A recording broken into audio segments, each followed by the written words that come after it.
নমস্কাৰ এটি বিশেষ বাতৰি লৈ নিউজৰ ষ্টুডিঅ'ত মই মুকিবুল হুছেইন। মহাপুৰুষ গুৰুজনাৰ নীতি আদৰ্শ কৃষ্টি সংস্কৃতিৰে উজ্জীৱিত যোৰহাটৰ বৰপেটা অঞ্চলৰ শ্ৰী শংকৰদেৱ কলা সংস্কৃতি সংঘৰ নামঘৰৰ সোণালী জয়ন্তী বৰ্ষ দিনজোৰা ভাগৱত ব্যাখ্যা অনুষ্ঠানেৰে উদযাপন কৰা হয়। নিউজৰ এক বিশেষ প্ৰতিবেদন। মহাপুৰুষ গুৰুজনাৰ নীতি আদৰ্শ কৃষ্টি সংস্কৃতিৰে উজ্জীৱিত যোৰহাট বৰপেটা অঞ্চলৰ শ্ৰী শংকৰদেৱ কলা সংস্কৃতি সংঘৰ নামঘৰ।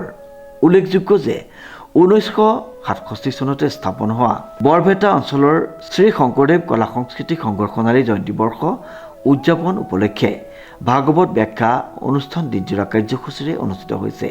সুদূৰ লখিমপুৰ জিলাৰ নাৰায়ণপুৰৰ নিবাসী বিশিষ্ট ব্যাখ্যাকাৰক চন্দন কোঁৱৰে ভক্তপ্ৰাণ বৈষ্ণৱবৃন্দ আই মাতৃ যুৱক যুৱতীসকলকে আপ্লুত কৰাকৈ শ্ৰীকৃষ্ণৰ অমৃতময় বাণী আৰু ভাগৱত ব্যাখ্যা দাঙি ধৰে।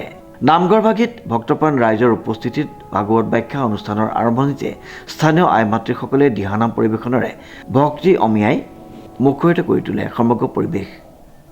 শ্ৰীমন্ত মাধৱ বৰুৱাৰ ৰিপৰ্ট, নিউজ নাও।